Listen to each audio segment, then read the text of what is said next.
खूनी साग और बांसुरी की सरगोशी। एक गांव में 7 भाई और एक बहन रहते थे। वालिदैन के इंतकाल के बाद भाई अपनी बहन से बहुत मोहब्बत करते और उसका ख्याल रखते थे। एक दिन जब भाई शिकार पर गए थे, बहन खाना बना रही थी। साग काटते हुए उसकी उंगली कट गई और खून बहने लगा। भाइयों को परेशानी से बचाने के लिए उसने बहते खून को उसी साग में पूछ लिया। शाम को भाई घर लौटे और बहन का बनाया साग खाया। साग बहुत लजीज था, सबने खूब तारीफ की। बहन मुस्कुरा दी, सोचा कि भाई खुश है। अगले दिन भाइयों ने बहन से साग के लजीज होने का राज पूछा। बहन ने हिचकिचाते हुए बताया कि उसने अपनी कटी हुई उंगली का खून साग में मिला दिया था। ये सुनकर 6 भाइयों के चेहरे बदल गए। बड़े भाई ने कहा कि अगर बहन के खून की चंद बूंदें इतनी मजेदार है तो उसका गोश्त कितना मजेदार होगा। दूसरे भाई भी इस वहशियाना ख्याल से मुत्तफिक हो गए। सबसे छोटे भाई को यह सुनकर शदीद तकलीफ हुई। उसने सोचा कि कोई अपनों के साथ ऐसा कैसे कर सकता है। बड़े भाई ने मंसूबा बनाया कि बहन को शादी का झांसा देकर जंगल ले जाएंगे और उसे तीर आई फना मारकर कत्ल कर देंगे, फिर इसका गोश्त खाएंगे। सब भाई राजी हो गए सिवाय छोटे भाई के, जो अपनी बहन को बचाना चाहता था, लेकिन 6 भाइयों के खिलाफ जाने की हिम्मत ना कर सका। अगले दिन भाई बहन को जंगल ले गए, ये कहकर कि उसे इसके होने वाले शौहर के घर दिखाने जा रहे हैं। बहन खुशी खुशी उनके साथ चल दी। रास्ते में थक कर उसने बड़े भाई से पूछा कि ससुराल कितना दूर है। भाई ने एक झोपड़ी की तरफ इशारा किया और कहा कि यही इसका ससुराल है। जैसे ही वो वहां पहुंची, भाइयों ने उसे पकड़कर एक दरख्त से बांध दिया। बहन घबरा कर रोने लगी। भैया, ये क्या कर रहे हो? इसके भाइयों के चेहरों पर कोई रहम नहीं था। बड़े भाई ने सबको बहन पर तीर चलाने का हुक्म दिया। बड़ा भाई पहला तीर चलाने लगा तो बहन ने गाना शुरू कर दिया। मारो मारो भिया छाती में निशाना करके, भिया छाती में, तुम्हारा तीर जंगल को जाएगा भिया। बड़े भाई का निशाना चूक गया। फिर बारी बारी 6 भाइयों ने कोशिश की, लेकिन सबका निशाना चूक गया। अब छोटे भाई की बारी थी। भाइयों ने उस पर चीख कर कहा कि पूरी ताकत से तीर चलाए वरना वो भी मारा जाएगा। बहन ने जब अपने छोटे भाई की जान खतरे में देखी तो उसने फैसला किया कि वो अपनी जान कुर्बान कर देगी ताकि उसका भाई बच जाए। उसने दुआ की कि छोटे भाई का तीर उसकी छाती को छेद दे।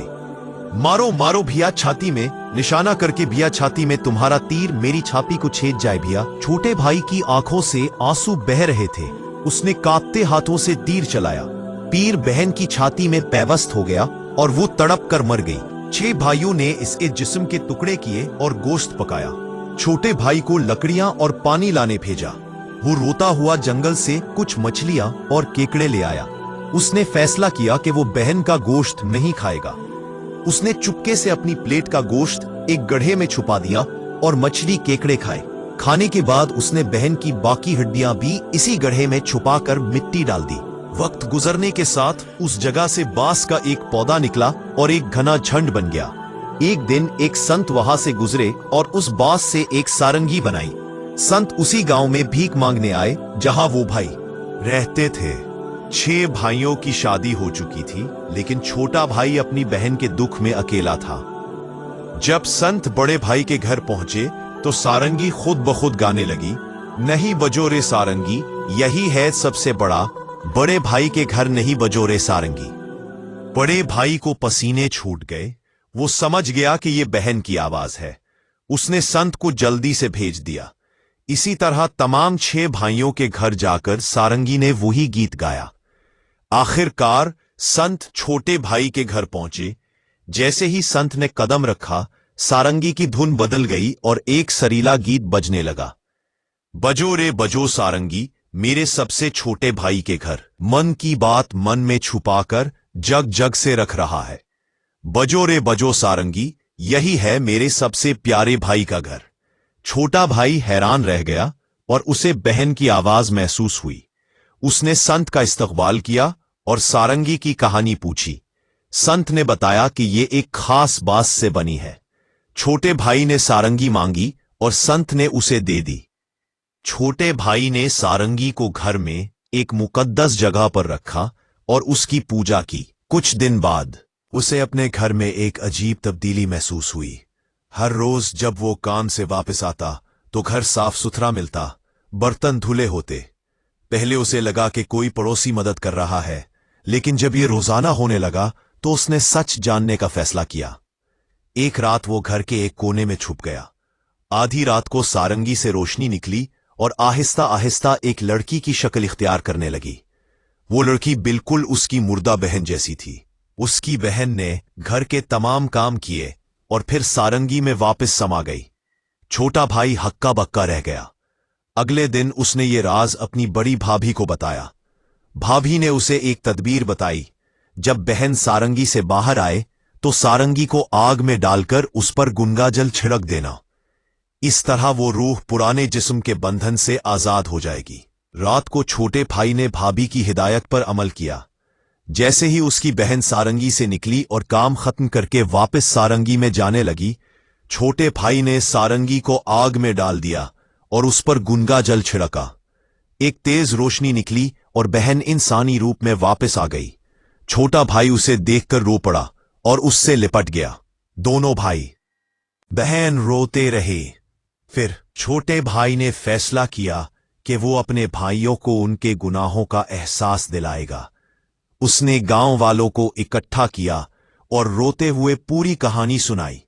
उसने बताया कि किस तरह उसके भाइयों ने बहन को कत्ल किया और उसका गोश्त खाया। गांव वाले हैरान रह गए।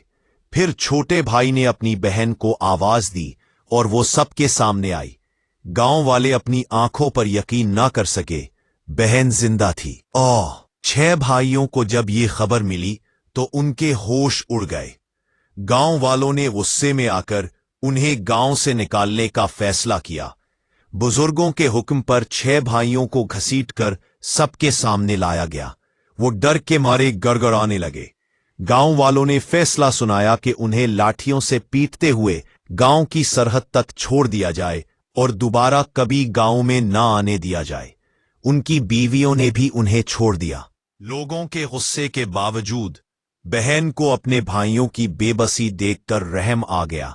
वो आगे आई और रोते हुए गांव वालों से मिन्नत की कि उन्हें अपनी गलतियों को सुधारने का मौका दे। बहन के इस रहमदिली को देखकर 6 भाइयों का दिल पसीज गया। उन्हें अपनी गलतियों का एहसास हुआ और वो रो पड़े। हमने जिस बहन पर इतना जुल्म किया, आज वही हमें बचा रही है। गांव वालों का दिल भी पिघल गया और उन्होंने भाइयों को माफ कर दिया। बहन खुश हुई और सब भाई बहन से लिपट कर रो पड़े। गांव वाले भी जज्बाती हो गए। अब सभी भाई बहन को लेकर घर लौट गए और पहले से भी ज्यादा उसका ख्याल रखने लगे।